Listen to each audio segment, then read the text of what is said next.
Mana qizlar makiyaj qilganda yuzimiz yaltirab turishini siri mana shunda ekanda bilmas ekanmiz. Ba'zi ishlatib, praymer ishlatib yurgan ayollarning yuzi yaltirab turar ekan. Lekin biz bilmas ekanmiz. Tonalkani shunday qo'yib ketaverar ekanmiz. Yo'q qizlar, bu eng katta xato ekan. Qizlar, tonalkadan oldin albatta praymer ishlating. Kosmetikangiz ichida albatta shu mahsulot bo'lishi kerak.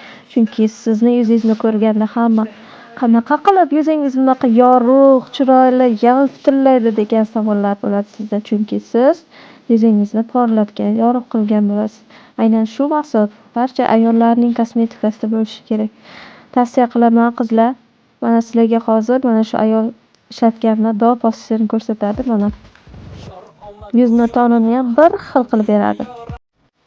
Albatta, yog'li yuzlar uchun juda ham kerakli bo'lgan va quruq yuzlarga ham ishlatsa bo'ladigan praymer hisoblanadi. Tavsiya qilaman.